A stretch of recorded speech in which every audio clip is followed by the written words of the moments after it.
Hello guys, good morning. Reaction video muna tayo dito kay Attorney Mike Operario Mabayan, yung reaction niya sa isang Cornel na si Odi Mungaw sa pagbawi ng suporta kay BBM dahil sabi nga ni Mungaw Mabayan, tama na, no? So ito, panoorin natin si Attorney Mike Operario sa kanyang reaction din doon sa pahayag. At kanina lang napanood natin sa mga ibang mainstream media na sinuspindi na ata itong si Odi Mungaw Mabayan.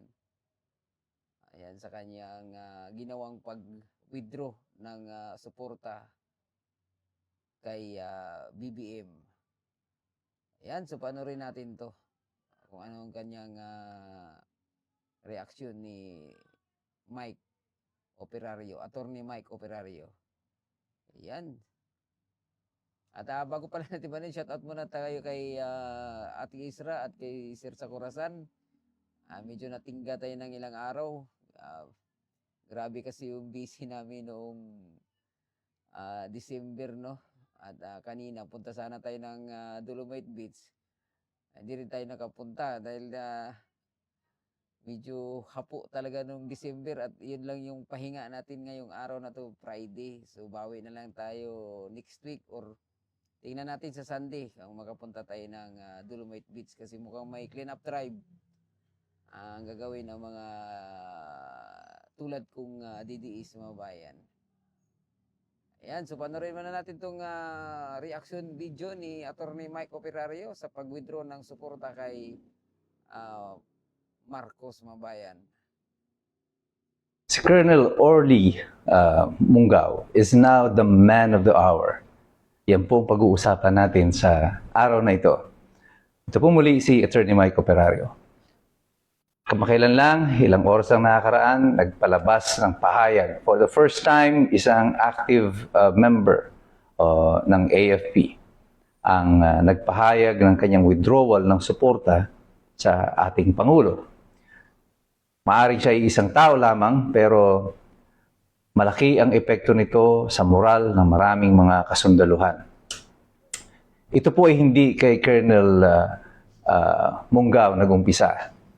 Ang resistance ng mga men in uniform has started way back nung nagpakulong itong si Colonel Grijaldo kaysa piliin na siya ay yumukod sa pang-aabuso ng Quadcom. Pagkatapos yan, si Orly Gutesa, active dating Marine, ay nagpahayag ng kanyang nalalaman tungkol dito sa flood control, knowing the risk involved. And then now you have General Pukis na dating general or active retired general, kauna-unahan na inaresto na ex-military dito sa panahon ni Bongbong Marcos. And now you have someone in active duty who has expressed his disgust or mistrust to the government and the withdrawal of his support. And I would imagine right now, Malacanang will be in panic. Sinabi ko na sa inyo, itong mga huling dadating na araw na ito, events will be coming in very fast. The 40 years is coming, Mr. President. And like I've told you, this scenario of history repeating itself is now being played before our eyes. Makikita nyo na rin ito na very obvious na ang paghina ng Pangulo. The alliances that he built with the Dilaws and the Pinks, with the Reds are now collapsing. Kamakailan lamang binomba sa Mindoro, yung mga NPA at yung pumapalag itong mga naging temporary na kaalyado niya sa paggiba kay Sara Duterte. At ngayon ay nagrereklamo na sila at bakit binobomba yung kanilang mga kasamahan ng mga NPA doon sa Mindoro. And this is now creating friction. They are now threatening to expose the president. So maagang nagigiba yung mga alliances na yan. Sinabi ko sa inyo, yung mga alyansa nito, temporary lang ito, naggagamitan lang sila. And now that their interests are at stake, kailangan na silang magsipalag laban sa isa't isa. Recently, Congressman De Lima, sumama kina Congressman Irice to file a case before the Supreme Court regarding the 2026 budget. Nagre-reklamo na sila Kiko Pangilinan. Slowly, binabanggit na yung pangalan nila Romualdez, nila Zaldico, binabanggit na ng mga dilaw at mga pink. And this means that the alliance is being disintegrated, nalulusaw na ito. At eventually, pag naramdaman na ng pink na talagang pabagsak na si Bongbong Marcos, makikita nyo si Bongbong Marcos naman ang kanilang aatakihin. Realizing that it's possibly na magkaroon nga ng uprising similar to what happened in EDSA 1. And they don't want to be out of the picture. Gusto nila, they are well within the loop. Ayaw nilang fully mag-commit against kay Marcos today, but slowly, they're trying to create distance between them and Marcos kasi eventually, pag nag-aklas ang taong bayan nito, may mga taong sisisihin. Sinong sisisihin bukod kina Marcos? Yung mga nakipagsabwatan sa administrasyon na ito that made it possible for all of this robbery, this plunder of the nation to happen. Now, going back to this withdrawal of support, it is critical. Bakit siya importante sa kasalukuyan para sa mga nagmamasid kung magkakatotoo nga ba yung sinasabi ko noon, the repeat of the 40 years cycle nitong ng EDSA 1, yung declaration of the withdrawal of support, although it came from one person, hindi po ibig sabihin siya lang yan. Marami pong mga nasa militar, sa kapulisan, ang matindi ang disgusto. Noon pa man po ay hindi ako nag-agree na dapat ang magkaroon ng panawagan ay kina Bronner at sa mga general na ito. They are so deep into it. The scheme of corruption ay hindi po pwedeng labanan ng mga general kagaya nila Bronner. Because it is, in all likelihood,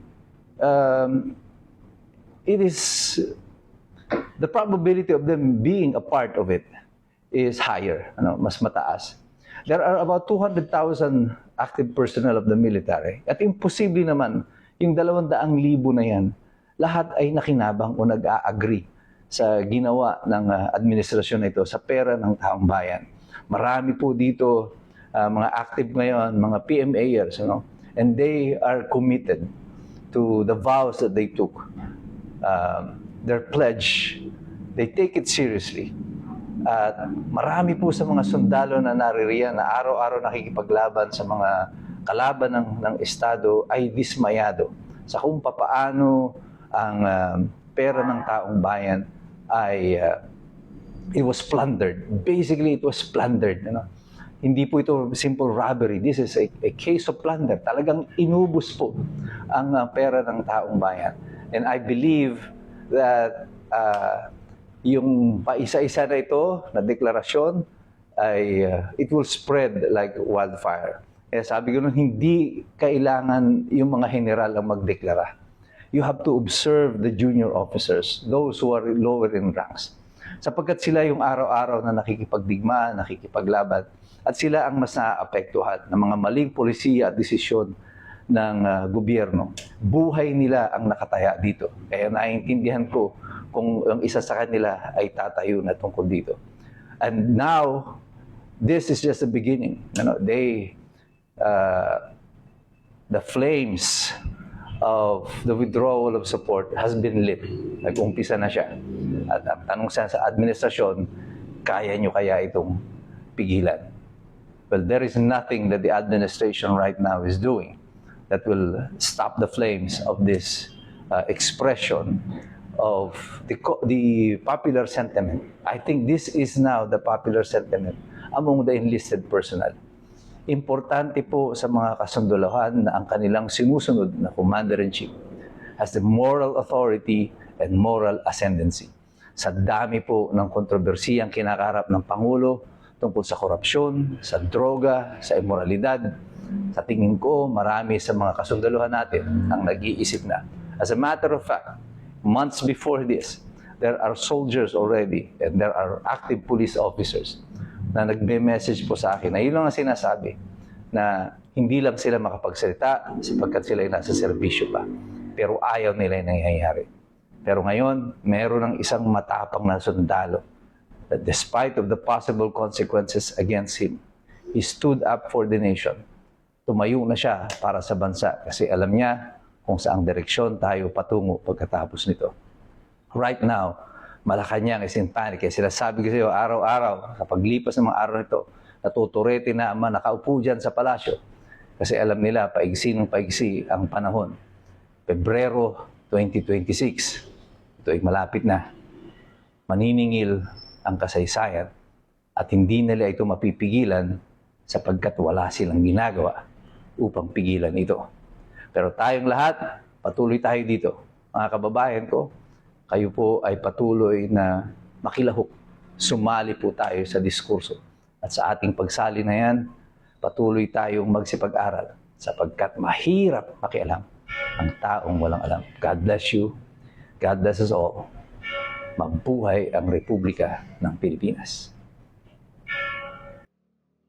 Colonel, Yan, mga bayan, no? So, napanood natin yung kabuuhang statement ni Attorney Mike Operari, mga bayan, patungkol doon sa isang kornel na nag-withdraw ng suporta kay Marcos na si Odi Mungaw. Ayan, so mga bayan, so hanggang dito na lang muna yung ating reaksyon. Ah, Sana nagustuhan nyo at sa mga susunod pa nating reaction video, mga bayan, nag-aantay pa tayo ng mga activities nitong buwan ng January. Di rin tayo nakakapunta sa mga yung Christmas party na ginanap doon sa PD kasi nga hapo pa kami sa December, no? Panay overtime. Ayan, so hanggang dito na lang. Salamat. God bless sa inyong lahat. Mabuhay ang Pilipinas. Bye-bye!